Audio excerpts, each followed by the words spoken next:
ओम नमो भगवते वासुदेवाय। त्या सगळ्या देवता ह्या नरनारायण ऋषींची स्तुती करायला लागल्या आणि स्तुती करताना त्या म्हणाल्या की भगवंता, आकाशात ज्याप्रमाणे तऱ्हेतऱ्हेचे आकार दिसतात, प्रत्यक्षात तिथे काहीच नसतं, ती नुसती कल्पनाच असते, पण तरी सुद्धा आपल्या कल्पनेने तिथे अनेक प्रकारचे आकार आपल्याला दिसतात, भासतात। हे जसं त्याचप्रमाणे ज्यांनी आपल्या मायेच्या द्वारे, मायाशक्तीच्या आधाराने स्वतःच्या स्वरूपाच्या आत या संसाराची रचना केली आहे आणि आपल्या त्या स्वरूपाला प्रकाशित करण्यासाठी यावेळेला जे ऋषी रूपामध्ये प्रकट झालेत, नरनारायण या रूपामध्ये, आणि कुठे तर धर्माच्या घरामध्ये, त्यांनी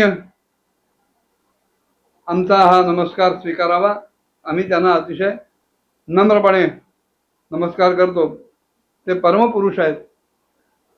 संसार हा जरी आपल्याला खरा वाटत असला तरी भगवंताच्या दृष्टीने तो नाहीच आहे, आणि जे भगवत स्वरूप झालेत त्यांना सुद्धा संसार हा खरा वाटत नाही, कारण ब्रह्मसत्यम जगन मिथ्या आचार्य म्हणाले त्याप्रमाणे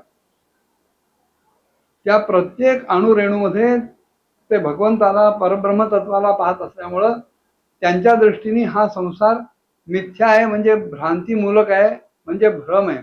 वस्तुतः इथे तसं काहीही नाही, पण तरी सुद्धा आकाशात ज्याप्रमाणे आपल्याला वेगवेगळे आकार दिसतात, तिथे काही नसून सुद्धा तसं आजूबाजूला हे जे पसरलेलं सगळं विश्व आहे, चराचर जग आहे, हे सगळं त्या भगवंताच्या मायेतून निर्माण झालंय। आणि अशा त्या आता नारायण रूप असलेल्या भगवंताला आम्ही नमस्कार करतो। पुढे म्हणाले की सोयम स्थिती व्यतिकरोप समाय सृष्टान तत्वेन न सुरगणान अनुमे तत्व दृश्यात अदभर करुणेन विलोकनेन यच्छी निकेतमवरम क्षिपदार विंदम। ज्यांच्या तत्वाचं शास्त्राच्या आधारानं आम्ही सगळं अनुमानच करतो केवळ, पण त्यांना काही आम्हाला प्रत्यक्ष बघता येत नाही, त्या भगवंतानी ह्या देवतांना निर्माण केलं। कशासाठी? जो आपण संसार निर्माण केलाय, जे जग निर्माण केलंय, ते एका विशिष्ट मर्यादेतच राहिलं पाहिजे, विशिष्ट बंधनातच राहिलं पाहिजे, आणि त्याच्यात कुठल्याही प्रकारची गडबड होऊ नये, गोंधळ होऊ नये, म्हणून ह्या देवता त्यांनी जन्माला घातलेत। तेव्हा आणि त्या सुद्धा आपल्या ठिकाणचा जो सत्वगुण आहे, त्या सत्वगुणाच्या आधाराने या सगळ्या देवतांना जन्माला घातलाय। आता ते भगवंत आपल्या करुणामय अशा नेत्रांनी, की जे समस्त शोभा आणि सौंदर्याचं निवासस्थान आहे,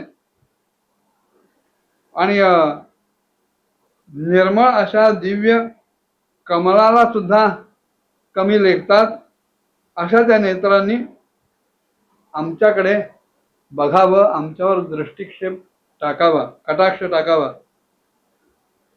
मैत्रेयी विदुरांना सांगतायत, विदुरजी, भगवंताचं साक्षात दर्शन मिळाल्यानंतर देवतांनी त्यांची अशा प्रकारे स्तुती केली, त्यांची पूजा केली, आणि त्यानंतर भगवान नर आणि नारायण हे गंधमादन पर्वतावर तपश्चर्यासाठी गेले।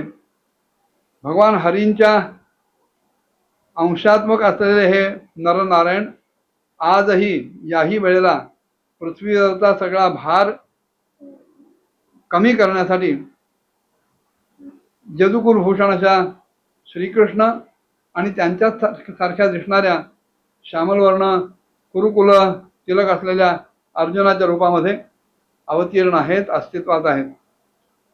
पुढे म्हणाले, अग्निदेवांची पत्नी स्वाहा तिनं अग्नीचेच अभिमानी असे असलेले पावक, पवमान आणि शुची असे 3 पुत्र जन्माला घातले, आणि हे 3ही पुत्र हवन केलेल्या सगळ्या पदार्थांचं हवेर द्रव्यांचं भक्षण करणारे आहेत.